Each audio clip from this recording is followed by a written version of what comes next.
The steps on Bart Smith's solo journey are ones that are 16 years in the making. It's a project that's kind of over the top. It's very ambitious, but it's been an incredible journey so far. An athlete in his own right, Smith carries along his photography gear to document his trip. His hope is to raise awareness about the scenic trails that wind from every corner of the United States. Through photographs, it's possible, I think, to portray the wonder of life.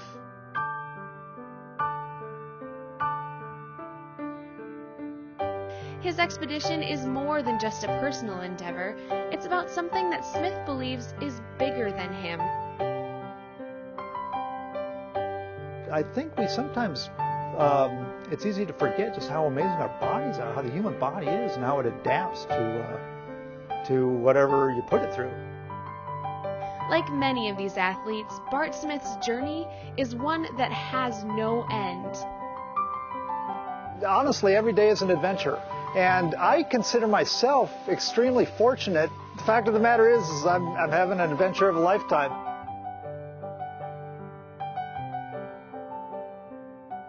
Maybe it'll be my legacy to this great country.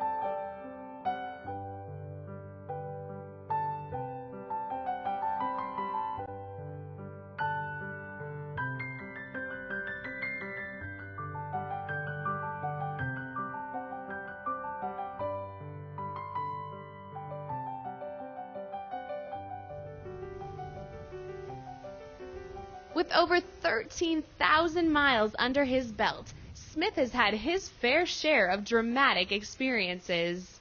I had one situation where it was at night in the Mojave Desert, and I was photographing the Joshua trees in the moonlight, and it's just beautiful. I mean, but it's kind of spooky. And I heard some gunshots, and it was a pickup truck with about 4 or 5 guys in the back, just firing away at anything and everything. In fact, it was kind of weird because they parked right by my camera, which is what was on a tripod, for like a 4-minute exposure, because it's such dim light. You have to have the camera shutter open for a long time. And what was kind of funny was when I got the film developed, the headlight lit up the Joshua trees, and it's actually kind of a cool photograph.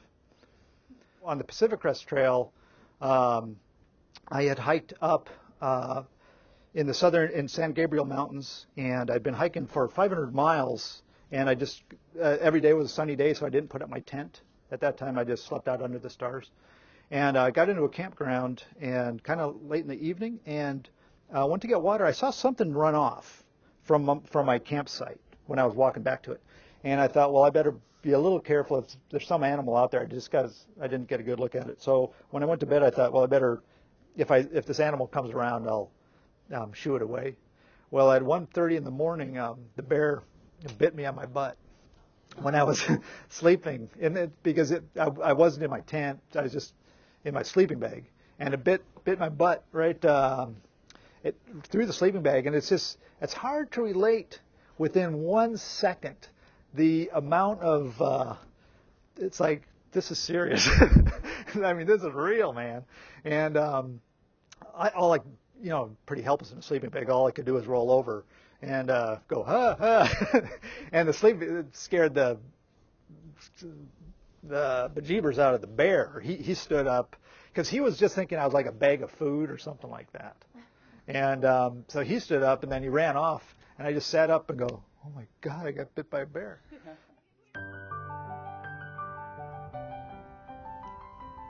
Bart Smith may walk all of the national scenic trails, yet his journey is one that will never be complete. He walks the trails, sometimes blacktop, sometimes dirt, not because he has to, but because he feels obligated by a sense of urgency that drives him all along the way. We don't fully appreciate just what's free to everybody, which is the sky and the sun and the wind. To me, what excites me more is just watching a sunset. Smith is a wilderness walker at heart, using his legs, his feet, and his spirit to find his way in a sport of personal tests and mental challenges. A walker who walks not only to get from point A to point B, but one who walks because of what lies between. And so goes an athlete in the greatest silent sport. I look forward to every day, and every day is an adventure.